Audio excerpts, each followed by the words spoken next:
নমস্কার, আমি Paritosh Banerjee, Astro Vastu consultant numerologist.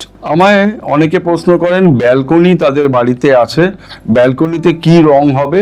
ব্যালকনিতে কালার সব সময়তেই white is the best colour. হোয়াইটের মধ্যে সমস্ত কালার্স গুলো কিন্তু কম্বিনেশন থাকে, অর্থাৎ ইনগ্রিডিয়েন্টস থাকে।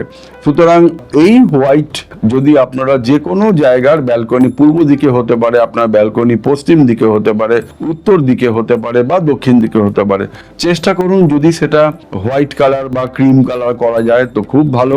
আর দক্ষিণ দিকের জন্য বলবো, দক্ষিণ দিকে কিন্তু ব্যালকনি একদম ভালো নয়, এবং পশ্চিম দিকেও কিন্তু ব্যালকনি রাখাটা উপযুক্ত নয় বাস্তু অনুযায়ী। তাহলে কি করবেন, সেক্ষেত্রে আপনারা স্পেসিফিক কালারে যেতে পারেন।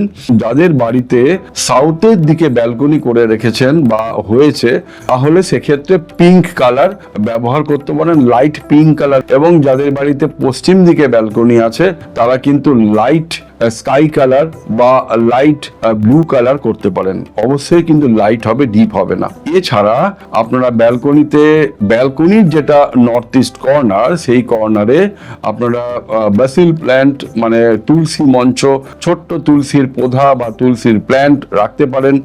এছাড়া ব্যালকনিতে যদি জলের প্রভিশন রাখতে চান, একটা ছোট ট্যাপ লাগাতে পারেন। এটা অবশ্যই উত্তর দিকে বা পূর্ব দিকে হওয়া উচিত। আয়না লাগাতে চান, তাহলে ব্যালকনিতে পূর্ব দিকে বা উত্তর দিকে আয়না লাগাতে পারেন। অথবা অনেক বাড়িতে দেখি যে সুইং লাগায়, অর্থাৎ দোলনা।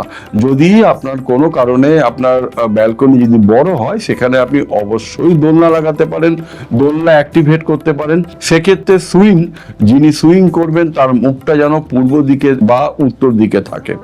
এই কটা জিনিস আপনারা মেনটেন করতে পারেন। অবশ্যই তার সঙ্গে বলবো পরিষ্কার পরিচ্ছন্ন রাখতে। তাহলে দেখবেন আপনার ব্যালকনিটা কিন্তু বাস্তু অনুযায়ী অনেকটা এনার্জাইজ হবে এবং বাস্তু অনুযায়ী অত্যন্ত শুভ ফল দেবে। প্রত্যেকে ভালো থাকবেন, সুস্থ থাকবেন। নমস্কার।